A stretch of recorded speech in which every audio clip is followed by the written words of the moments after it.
Jadi di sini saya akan menjelaskan tentang analisis neraca, laporan laba rugi serta arus kas dalam produk gorengan. Nah, jadi yang pertama neracanya ini kita ambil dari sebuah pendapatan dan laporan laba rugi sama arus kas.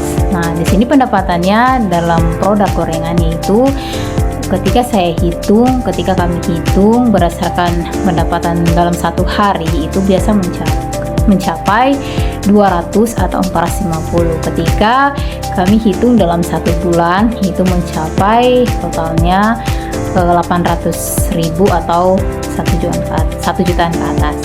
Nah, jadi untuk bersihnya atau laba bersihnya itu dari keuntungan yang didapatkan dalam menjual gorengan tersebut itu totalnya menjadi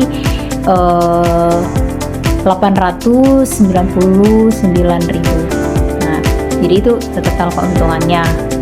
Nah, kemudian ketika produk ini dijalankan dalam 3 atau sampai 5 tahun ke depan, ini asasnya bahwa ini tergantung dari lokasi penjualan atau produk tersebut berjalan lancar atau tidak. Karena ketika kita lihat dari lokasi penjualan gorengan tersebut itu tepatnya lokasinya di depan jalan poros atau jalan raya. Jadi biarpun pengunjung datang itu pasti memiliki lokasi yang luas karena dia di depan jalan, terus di situ juga terdapat penjual pop ice dan lain-lain. Nah, kemudian untuk produk gorengan ini mungkin kita sudah tahu rasanya bagaimana, terus harganya juga seribuan. Jadi kualitas dari produk tersebut tetap aman. Nah, kemudian ketika kita alihkan ke non keuangan, ini ada beberapa faktor estimasi dari proyeksi tersebut, dari produk tersebut. Kenapa? Karena memiliki pasaran yang tinggi. Jadi tergantung ketika kita membuat gorengan tersebut banyak atau tidaknya itu tergantung dari populasi pembeli. Jadi ketika gorengan ini dibutuhkan dalam modal sekian, itu pendapatannya juga sekian. Tapi ketika kita membuat gorengan lebih atau dari populasi keuntungannya besar, maka pendapatannya juga besar. Saya akan menjelaskan mengenai produksi dan persediaan.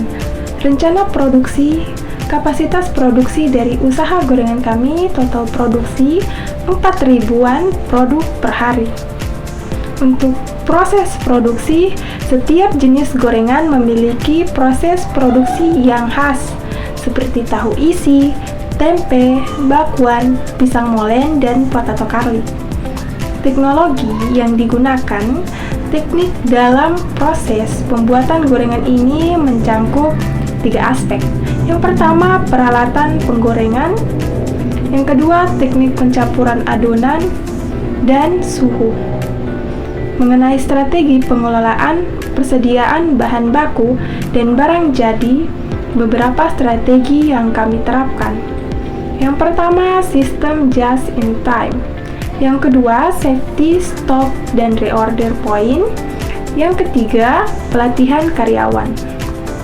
Identifikasi potensi hambatan dalam proses produksi. Beberapa hambatan. Yang pertama, fluktuasi harga. Yang kedua, bahan baku. Kemudian yang ketiga, ketersediaan bahan baku. Yang keempat, kerusakan mesin. Yang kelima, peralatan proses penggorengan yang tidak tepat.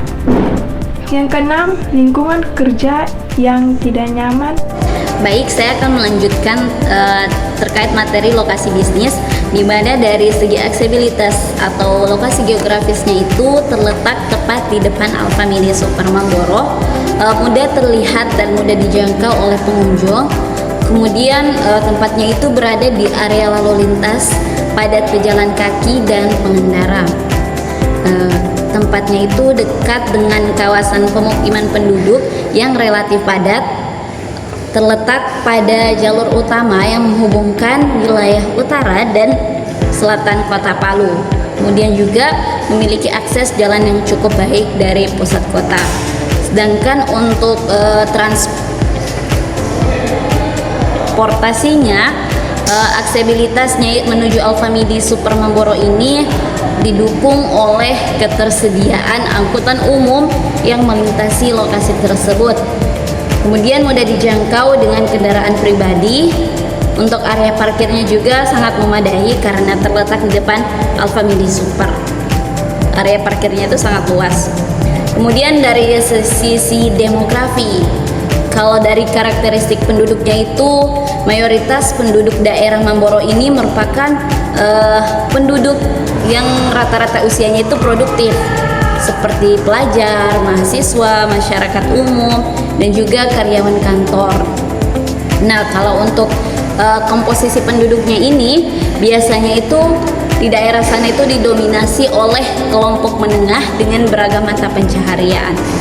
Kemudian komposisinya juga terdapat campuran etnis dengan mayoritas seperti Pamona, Kaili, dan pendatang dari luar.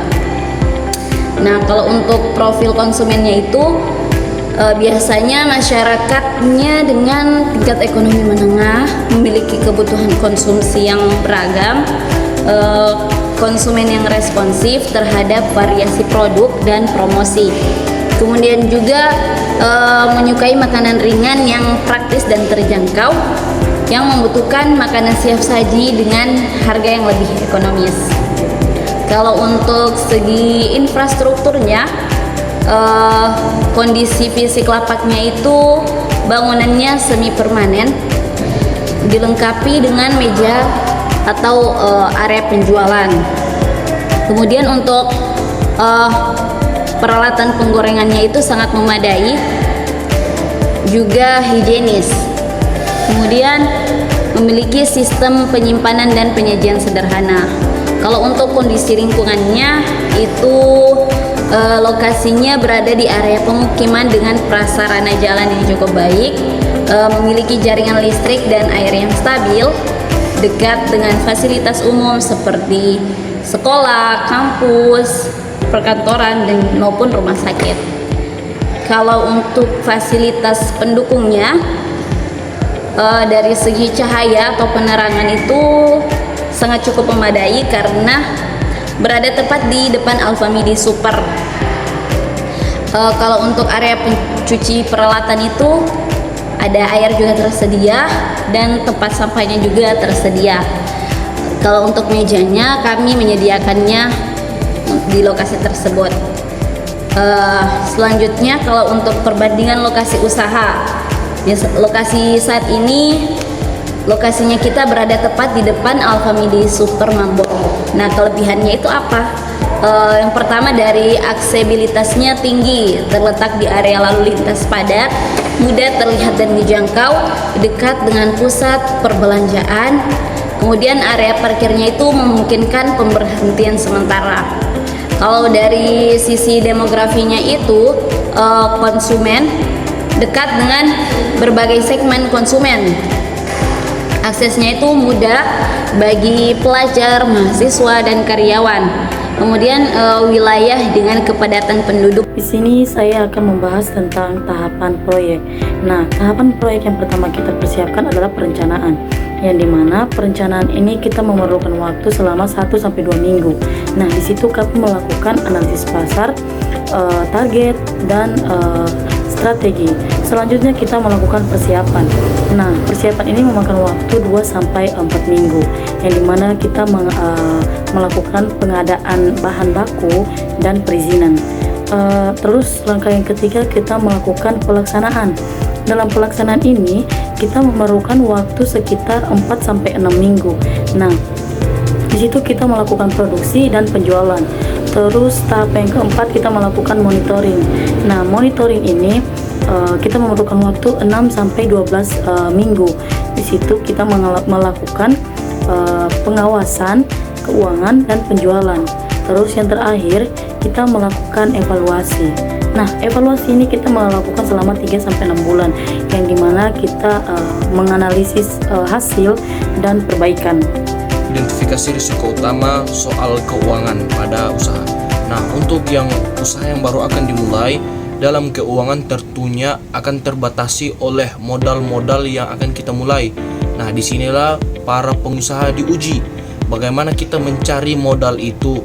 Nah, di manakah kita mendapatkan modal itu, dan setelah dapat modal bagaimana kita mulai usahanya. Nah, inilah yang menjadi tantangan pada suatu usaha. Ini soal keuangan. Nah, kemudian yang bagian kedua, soal pasar. Bicara soal pasar, untuk tempat penjualan kita, yakni aneka potato dan gorengan itu, bukan hanya kita yang berjualan di area situ, termasuk para UMKM lainnya.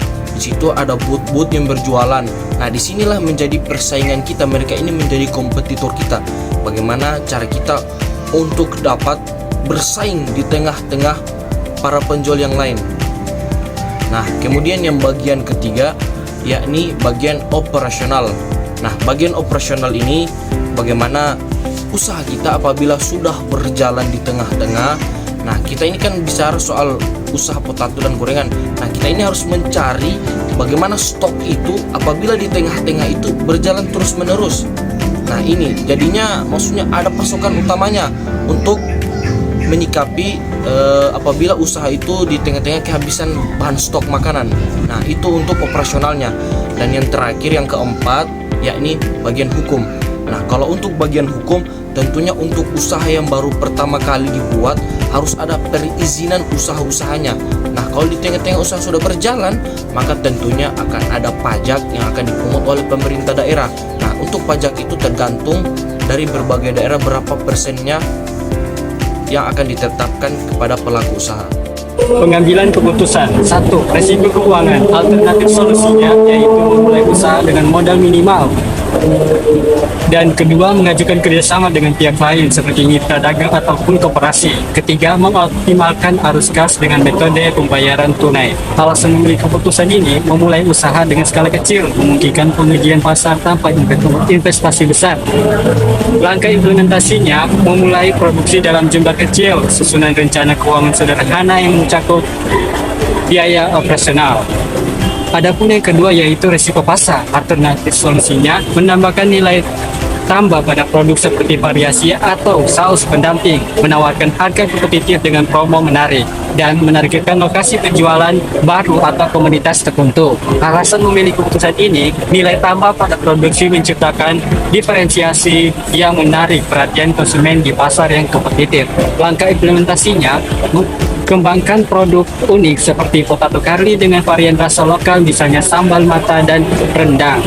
Yang ketiga, resiko operasional. Alternatif solusi dari resiko operasional mengatur jadwal pembelian bahan baku secara berkala, meningkatkan efisiensi operasional melalui sistem manajemen sederhana, dan menyusun rencana darurat. Alasan memilih keputusan ini, manajemen stok yang baik menjamin kualitas produk dan menghindari kekurangan bahan. Langkah implementasi, gunakan sistem pencatatan sederhana untuk melacak bahan baku yang masuk dan keluar. Siapkan cadangan bahan baku dengan masa simpan panjang. Lakukan pengecekan rutin terhadap peralatan untuk memastikan kesiapan operasional. Yang keempat, yaitu resiko hukum. Alternatif solusinya mengurus izin usaha pajak awal untuk memastikan legalitas usaha, bernegosiasi dengan pemilik lokasi untuk menentukan harga sewa, dan berkonsultasi dengan ahli pajak. Alasan memilih keputusan ini, legalitas usaha memberikan rasa aman kepada pemilik usaha dan meningkatkan kepercayaan konsumen. Langkah implementasinya dengan mengajukan perizinan usaha di dinas terkait seperti izin usaha mikro atau UMKM, buat kontrak tertulis dengan pemilik bisnis, pemilik lokasi untuk menghindari konflik. Yang kelima, yaitu resiko lingkungan. Terdapat polusi cuaca dan lalu lintas, di mana alternatif solusi yang kita ambil yaitu menggunakan perlindungan tambahan seperti kanopi atau gerobak tertutup untuk mengurangi dampak cuaca atau polusi, dan menempatkan gerobak di lokasi yang aman. Lalu lintas dan menerapkan standar kebersihan tinggi untuk menjaga kualitas produk. Alasan memiliki keputusan ini, perlindungan terhadap risiko lingkungan memastikan kualitas produk terjaga. Langkah implementasinya yaitu dengan memasang kanopi portable dan gunakan gerobak dengan desain tertutup, pilih lokasi lebih aman jika area ini berisiko tinggi terhadap lalu lintas, dan sediakan perlengkapan kebersihan seperti sarung tangan dan masker untuk penjual, serta pastikan makanan selalu tertutup rapat. Dengan penerapan strategi di atas, usaha aneka gorengan dan potato curry dapat berkembang dengan efisien, inovatif, dan berkonsep terhadap tantangan pasar serta lingkungan.